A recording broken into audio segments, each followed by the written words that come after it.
નમસ્કાર. ગીરગઢડાના નગડિયા ગામની પ્રાથમિક શાળાના મધ્યાહન ભોજનની ગુણવત્તાને લઈ વિવાદ સર્જાયો. ચોખામાં ધનેડા જોવા મળ્યાનો વાલીઓનો આક્ષેપ છે. વાલીઓ અને ગ્રામજનોએ ભોજનનો જથ્થો સીલ કરી લેબ પરીક્ષણ કરવાની માંગ કરી છે. પરીક્ષણનો અહેવાલ ન આવે ત્યાં સુધી વિદ્યાર્થીઓનું અભ્યાસ કાર્ય બંધ રાખવાની વાલીઓએ જાહેરાત કરી. ઘટનાની જાણ થતાં નાયબ મામલતદાર સ્થળ પર પહોંચી તપાસ શરૂ કરી. વધુ સમાચાર માટે જોડાયેલા રહો આરપી ગુજરાત ન્યૂઝ રાજકોટ. મારું નામ મેહુલ કુમાર ચૌહાણ છે. હું ગઢડા નાયબ મામલતદાર તરીકે ફરજ બજાવું છું.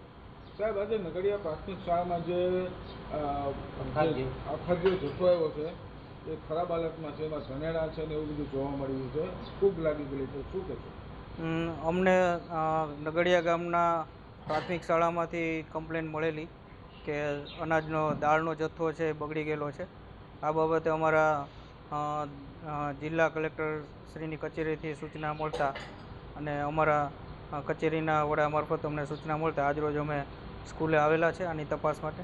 અમે જે કોઈ આના માટે કાર્યવાહી કરવી પડે તેના માટે અમે સંબંધિત સંચાલકશ્રી, આચાર્યશ્રી, દુકાનદારશ્રી અને આ જથ્થા બાબતે જે કંઈ નિયમો અનુસારની કાર્યવાહી હશે તે હાથ ધરીશું. સાહેબ, ખાસ વાત કરીએ તો આજરોજ વાલીઓએ અને ગામના આગેવાનોએ દોષિતો સામે પગલાં ન લેવાય તે માટે થઈને શિક્ષણ કાર્ય આજથી જ બંધ કરી દીધું છે, શું કહેશો?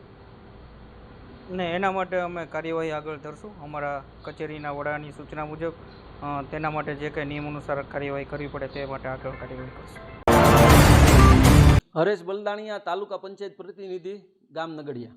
હરેશભાઈ, તમારી શાળામાં અખાદ્ય જથ્થો મધ્યાહન ભોજનનો આવ્યો છે, તેની જાણ બાળકોએ તમને કરી છે, શું છે વિગત?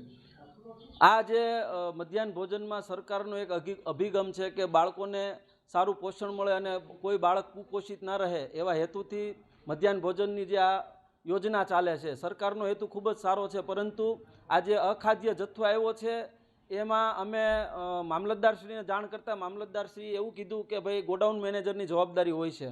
અને ગોડાઉન મેનેજરશ્રી સાથે વાત કરી તો એમના દ્વારા એવું કહેવામાં આવ્યું કે અમે અમારી રૂબરૂમાં આ બધા સ્ટોક જે છે એનું લેબ પરીક્ષણ કરીને પછી જ અમે મોકલું છે, તમારે આરટીઆઈથી માહિતી જોતી હોય માંગી લેજો.